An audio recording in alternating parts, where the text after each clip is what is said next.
Assalamualaikum abang kakak, apa kabarnya nih? Tante harap dalam keadaan sehat walafiat ya. Oh iya, udah hari Senin nih ya. Kita lanjut ya pembelajaran kita hari ini, melanjuti tematik-tematik yang sebelumnya. Oke, oleh karena itu kita mulai ya. Oke, hari ini kita mempelajari tentang perkembangbiakan pada tumbuhan. Salah satu contoh tumbuhan yang berkembang biak dengan bunga adalah tumbuhan jagung. Tepung sari pada bunga jagung akan terbang terbawa angin ketika angin bertiup. Tepung sari yang terbawa angin sebagian akan jatuh di kepala putik yang terletak di bagian bawah bunga pada pohon jagung yang lain. Ketika itulah terjadi pembuahan. Perkembangbiakan ini dinamakan perkembangbiakan generatif atau dinamakan juga dengan perkembangbiakan secara kawin pada tumbuhan. Oke, amatilah gambar bagian bunga berikut ini. Ini adalah bagian-bagian dari bunga, yaitu ada mahkota, benang sari, kepala sari, tangkai sari, kepala putik, tangkai putik, kelopak bunga, bakal biji, dan dasar bunga. Untuk memperjelas tentang perkembangbiakan generatif, yuk tante ulangi kembali ya.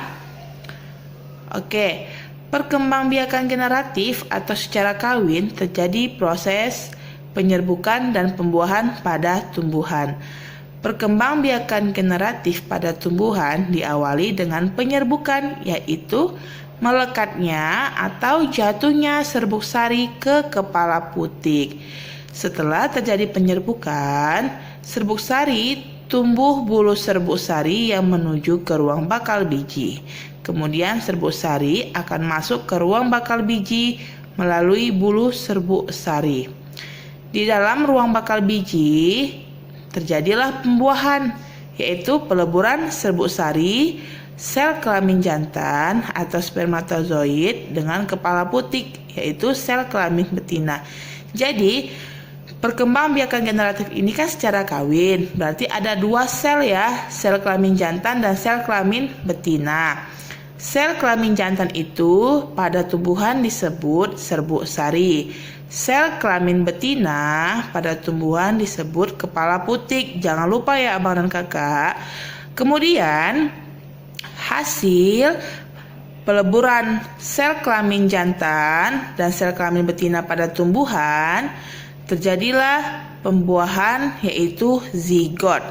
Zigot tersebut berkembang menjadi lembaga. Lembaga berkembang menjadi bakal biji. Bakal biji berkembang menjadi biji dan bakal buah. Kemudian bakal buah berkembang menjadi daging buah. Lembaga yang berada di dalam biji merupakan calon tumbuhan baru. Tumbuhan yang berkembang biak secara generatif antara lain padi, mangga, durian, dan jambu.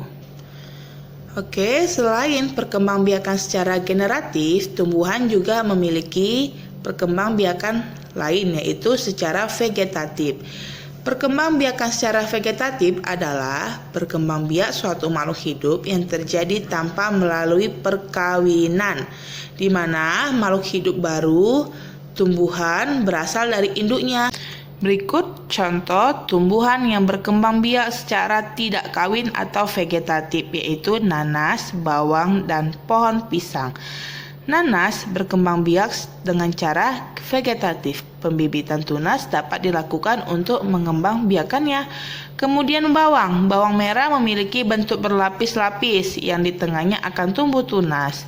Umbi lapis terdiri atas daun yang tumbuh melapisi batang dan membengkak di dalam tanah.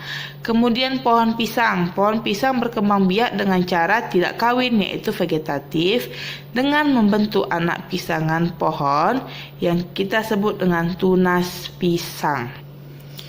Oke, setelah kita mempelajari perkembangbiakan pada tumbuhan, kita lanjuti ya dengan perkembangbiakan pada hewan. Perkembangbiakan pada hewan ada 3, yaitu ovipar, vivipar, dan ovovivipar. Ovipar ini perkembangbiakannya dengan cara bertelur Contohnya ada pada ayam, unggas yang dapat kita jumpai di kehidupan sehari-hari. Kemudian vivipar. Selain bertelur, ada juga hewan yang berkembang biak dengan cara melahirkan. Hewan yang berkembang biak dengan cara melahirkan ini disebut vivipar ya abang dan kakak. Contohnya seperti sapi, kucing, dan gajah. Kemudian ovovivipar. Apa sih itu? Ovovivipar adalah hewan yang berkembang biak dengan cara bertelur sekaligus melahirkan. Contohnya adalah ular. Tetapi ada beberapa jenis ular yang tidak selamanya melahirkan anaknya. Kadang-kadang pada saat mengeluarkan anak-anaknya masih ada anak ular yang terbungkus cangkang telurnya. Perkembangbiakan seperti ini dikatakan bertelur sekaligus beranak atau ovovivipar. Nah, setelah abang dan kakak menyimak video tante, tugas kita hari ini adalah carilah minimal 5 contoh tumbuhan yang berkembang biak secara generatif dan vegetatif, serta carilah minimal 5 contoh hewan yang berkembang biak secara vivipar, ovipar, dan ovovivipar. Oke, selamat mengerjakan ya abang dan kakak. Tugas yang telah selesai bisa dijawab ke tante secara pribadi ya. Cukup sekian ya pembelajaran kita hari ini. Assalamualaikum warahmatullahi wabarakatuh. Bye-bye.